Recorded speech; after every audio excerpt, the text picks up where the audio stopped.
We are given a double-stranded sequence of DNA and we want to find a protein with 4 amino acids after transcription and translation. If transcription goes from the left to the right, then we know that our top strand is our template strand and our bottom strand is our coding strand. Our coding strand is written from 3' to 5', so we're going to flip it and write it from 5' to 3'. Then we're going to write our mRNA by using the coding strand and making all the T's use. Then we're going to look for our stop and start codons based off of the codon chart.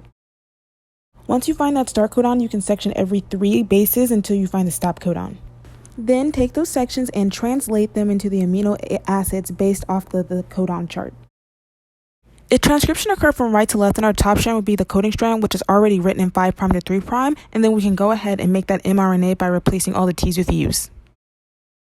We would then find that start and stop codon, section by 3, and then list the amino acids. As you can see here, there are 5 amino acids and not 4, which means transcription is not going in this direction.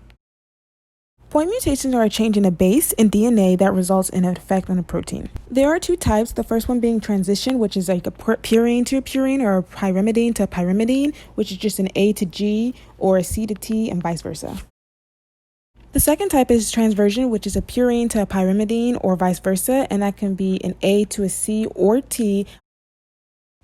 When you make that change, there are 4 consequences. The first being silent, which is it codes for the same amino acid. Then there's missense, which it codes for a different amino acid. Then there's nonsense, which it codes for a stop codon. And then there's readthrough, which it changes the stop codon to an amino acid. Here is an example. Written in pink is the mRNA of the original sequence, and then written below it is the mutated RNA. In the original sequence, it used to be G, so it went from G to C, which is a transversion. Pairing the codon in the original to the codon in the mutated, we can see there's a change in amino acid, which means this is a type of missense. Here is another example, and as you can see, there's a change from C to U, and the U is basically a T. This is a type of transition, and comparing the 2 codons, we see that they code for the same amino acid. Therefore, the consequence is silent. Here is another example, and we see there's a change from A to C, which is transversion, and comparing the 2 codons, we see that the first one codes for a stop codon, while the mutation codes for an amino acid. And this is an example of read-through. Finally, the last example, and as you can see, there's a change from A to U, which is again transversion because the U is like a T.